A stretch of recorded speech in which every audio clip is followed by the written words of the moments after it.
ఒకసారి మనం Janasena camp office దగ్గర అంటే రాష్ట్ర కార్యాలయం దగ్గర చూస్తే జన సైనికులు కానీ కార్యకర్తలు కానీ ఎంత కోలాహలంగా ఉందో మనందరికి కనిపిస్తా ఉంది. ఎంతో అంగరంగ వైభవంగా ఇక్కడ జనసేన తెలంగాణ రాష్ట్ర కార్యాలయం అయితే స్థాపించబడుతుంది ఇక్కడ. సో ఈ రోజు కళ్యాణ్ గారు కూడా మరికొద్ది సేపట్లో రానున్న తరుణంలో చాలా మంది వీర మహిళలు ఉన్నారు, జన సైనికులు ఉన్నారు. మనం మాట్లాడే ప్రయత్నం చేద్దాం. మేడం చెప్పండి అమ్మా, ఎలా అనిపిస్తుంది మీకు? మళ్ళీ అంటే ఈ మధ్య కాలంలో చిన్న చిన్న గొడవలు జరిగినాయి. పవన్ కళ్యాణ్ గారు ఇక్కడ పోటీ చేయరు, రావద్దు అన్నట్టు చాలా మంది మాట్లాడారు. ఏం చెప్తారు వాళ్ళకి? పోటీ చేయొద్దు, రావద్దు అనడానికి ఎవరు సరిపోరండి. ఎందుకంటే ఆయన ఇండియన్ సిటిజన్. ఇండియన్ సిటిజన్ ఇండియాలో ఎక్కడైనా పోటీ చేయొచ్చు. అలాగే ప్రపంచంలో కూడా విదేశాల్లో సిటిజన్షిప్ ఉన్న వాళ్ళు అక్కడ కూడా చేయొచ్చు. మూర్తిరావు గారు అల్లుడు బ్రిటన్ వెళ్ళి ఆయన ప్రధానమంత్రి అయ్యారు. బ్రిటిష్ వాళ్ళు ఏం చేశారు? ఛాలెంజ్ చేశారు. ఏమని? ఇండియా నుంచి కుక్కలు కూడా రానేమో అన్నారు. కానీ ఆయన ఏం చేశారు? కుక్కను తీసుకుని పార్లమెంట్కి వెళ్ళారు. అవునండి, ప్రధానమంత్రి అయ్యారు.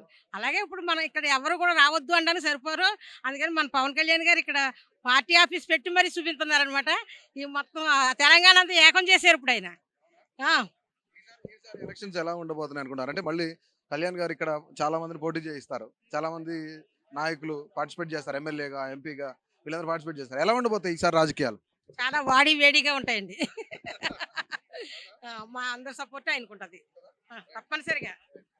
మేడం నమస్తే, ఎలా ఉన్నారు? మరికొద్ది సేపట్లో కళ్యాణ్ గారు ఇక్కడ రాబోతున్నారు.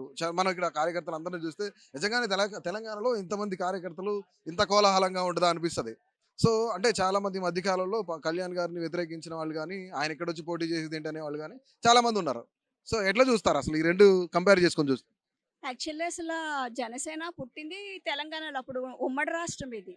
ఆంధ్ర తెలంగాణ కలిపిన ఉమ్మడి రాష్ట్రము. తెలంగాణ ఆవిర్భవించింది 2014లో జనసేన పార్టీ ఇక్కడ.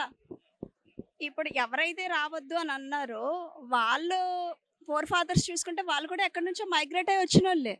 వాళ్ళు వచ్చి ఇక్కడికి వచ్చి కేవలం వాళ్ళ స్వార్థం కోసం రాష్ట్రాన్ని విడగొట్టి వాళ్ళు సీఎంలు అవ్వడం కోసం, వాళ్ళ కుటుంబం బాగుపడడం కోసమే తప్ప అమరవీరులు చనిపోయారు అని అంటున్నారు. 12 సంవత్సరాలుగా చనిపోయిన అమరవీరుల కుటుంబానికి వీళ్ళు ఏం చేశారు? కళ్యాణ్ గారు వెళ్ళి ఇప్పుడు నిన్న కాక మొన్న వెళ్ళి హనుమకొండలో ఒక అభిమాని కలవాలి అని అనుకుంటే వెళ్ళి కలిశారు. ఎవరూ ఆపలేరు. ఇప్పుడు తండాల్లో నీళ్లు లేవు అని అనుకుంటే కళ్యాణ్ గారు వెళ్ళి అక్కడ నీళ్ళు ఇప్పించిన సంఘటనలు కూడా ఇప్పుడు కాదు, ఎప్పుడో జరిగింది. అప్పటికి ఆయన ఏం నాయకుడు కాదు. అలాగే చూసుకుంటే ఏదైనా విపత్తులు వచ్చినప్పుడు ఒక వరదలు కానీ లేదా కరోనా టైంలో కానీ ఇవన్నీ కూడా కళ్యాణ్ గారు వచ్చి స్వచ్ఛందంగా విరాళాలు ఇస్తున్నారు. కోట్ల రూపాయలు విరాళాలకి ఇచ్చినప్పుడు వీళ్ళందరూ బయటకు వచ్చి ఆంధ్ర వాళ్ళ సొమ్ములు మాకు అవసరం లేదు, మా తెలంగాణను మేము బాగు చేసుకుంటాను ఇప్పుడు ఎందుకు అడగలేదు? ఆయన వచ్చి ఇస్తుంటే చెక్కులు ఎందుకు తీసుకుంటున్నారు? మా ప్రశ్న అదే. అప్పుడే వద్దని చెప్పచ్చు కదా.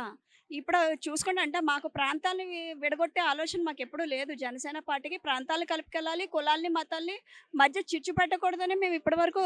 రీసెంట్గా కేటీఆర్ ప్రెస్ మీట్ లో కేటీఆర్ ఒక మాట మాట్లాడు, తెలంగాణకి నిజమైన ఓజీ కేసీఆర్ అని చెప్తున్నారు. కళ్యాణ్ గారు కాదు ఆయన ఓజీ అనుకుంటున్నారేమో, అసలైన ఓజీ కేసీఆర్ అని చెప్తున్నారు. కళ్యాణ్ గారు సినిమాల వరకునే అవన్నీ టైటిల్స్ పెట్టుకుని ఆయన ఎప్పుడు తిరగల. నేను ఓజీని గబ్బర్ సింగ్ అనుకుంటూ తిరగల. ప్రజల అభిమానంతో ఇచ్చిన టైటిల్సే తప్ప ఆయన పెట్టుకుని తిరగల. ప్రజలు నిరూపిస్తారు ఎవరు ఓజీలు ఎవరు నాన్ ఓజీలు ఇవన్నీ కూడా ప్రజలు నిరూపిస్తారు. కానీ ఏవో చిన్న టైటిల్ పట్టుకుని తిరగాల్సిన అవసరం మాకు లేదు. ఎక్కడ ఆపదుంటే అక్కడ కళ్యాణ్ గారు ఉంటారు. అది ఆంధ్ర అయినా, తెలంగాణ అయినా, కర్ణాటక అయినా, కేరళ అయినా, ఎక్కడైనా. నేను చూసుకుంటే ఢిల్లీలో జాతీయ సమగ్రత మీటింగ్స్ జరిగాయి. అంటే ఎవరు ఆపడానికి ఎవరు సరిపోరు. భారతీయ పౌరసత్వం ఉన్నప్పుడు భారతీయుడు అన్నవాడు మన భారతదేశంలో ఎక్కడికైనా వెళ్ళి పోటీ చేయగల ఉంది. సో వీళ్ళెవరు అడ్డుపడడానికి మేము ఒక్కటే అడుగుతున్నాము. వాళ్ళు కూడా ఇక్కడ మైగ్రెంట్సే కానీ ఇక్కడ తెలంగాణలో పుట్టి తెలంగాణలో పెరిగి వచ్చిన వాళ్ళు ఎవరు కాదు కదా. టీఆర్ఎస్ పార్టీ పెట్టిన తెలంగాణ రక్షణ సేన పార్టీ పెట్టిన కవిత గారు అన్నారు, మీ సీఎం కుర్చీ కింద నీళ్ళు వస్తాయి ఫస్ట్ అది చూసుకుంటే అమరావతిలో అని చెప్తున్నారు.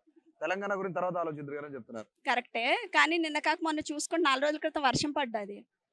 ఏమైంది? చిన్నపాటి వర్షం గట్టిగా అరగంట వర్షం కురిస్తే మునిగిపోయే పరిస్థితి ఇక్కడ చూడట్లేదా?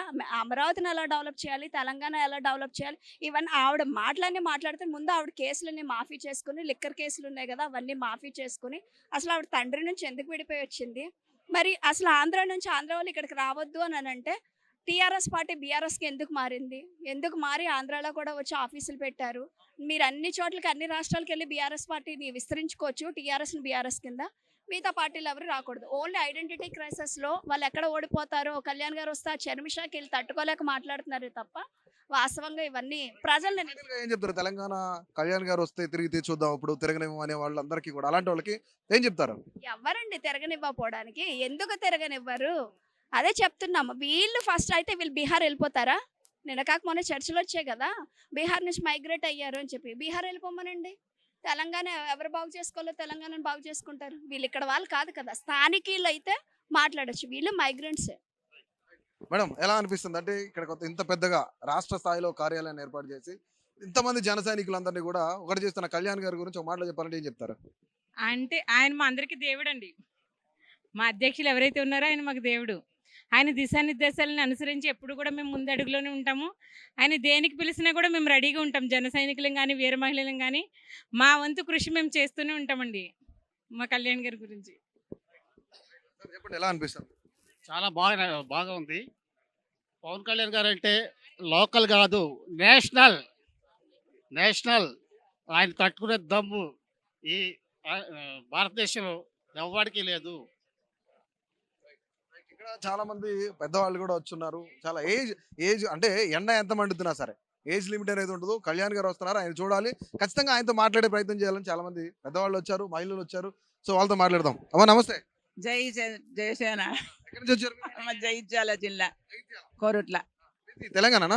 తెలంగాణ జగిత్యాల జిల్లా కర్మారు జగిత్యాల అంత ఒకటే. మీరు ఏపీ నుంచి మైగ్రేట్ అయిన వాళ్ళు ఏపీ నుంచి వచ్చిన వాళ్ళే కాదు. మా సొంతంగా వచ్చినాం. ఇట్లా ఇప్పుడు పవన్ కళ్యాణ్ గారు అంటే ఇష్టమా లేదంటే పార్టీ గురించా?